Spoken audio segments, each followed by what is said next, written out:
is the vast abundance of natural resources with which we are blessed everywhere we turn. The iron, the coal, the oil, the timber, the water power. These things will make this nation the most powerful nation on earth and the greatest force for good that the world has ever seen. But more than that, far, far more than that, the great beauties of nature in this country, the rivers and the streams and the mountains and the hills and the valleys, these things are more valuable than diamonds or gold. I mean that. You cannot eat diamonds or gold. But the great fertile plains of this nation can feed the world if it comes to that, and it may come to that. And however much diamonds or gold may excite our desire to possess them, they cannot enlarge our ideas or elevate our ideals the way the great wonders of this country can. My friend over here and I discussed earlier the grim beauty of the Badlands. Have any of you been to the sequoia forests in California? Yes, or the redwood forests farther north. Trees 300 feet high, 3,000 years old. Those trees were old when Julius Caesar walked on earth.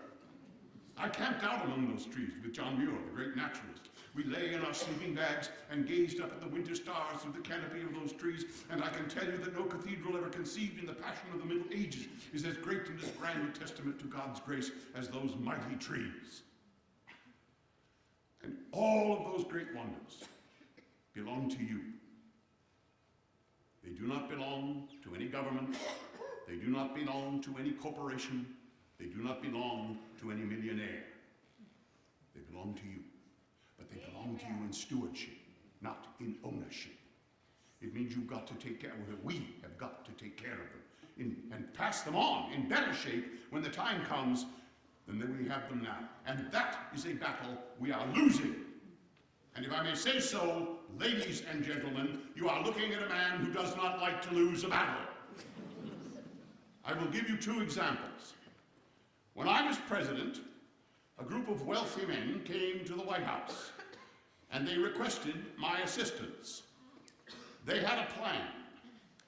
They had a plan, you see, to improve the Grand Canyon. I am not making that up. It is a thing, like Hyacinth Valentine, that a man could not make up.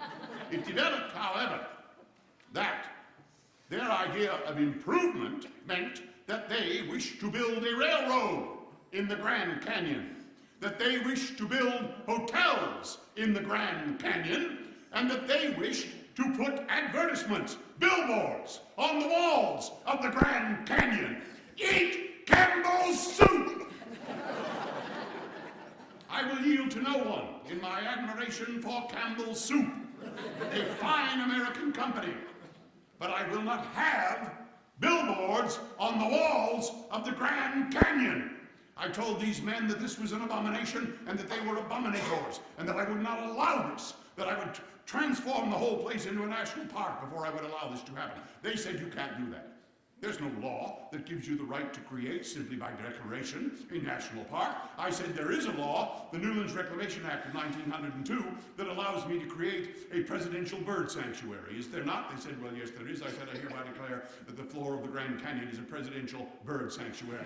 I said, there is a law, the Antiquities Act of 1907, which will allow me to declare a presidential monument. Is there not? They said, well, I suppose that. I said, I hereby declare the walls of the Grand Canyon a presidential monument. Next case. You do what you can with what you've got where you are. The best.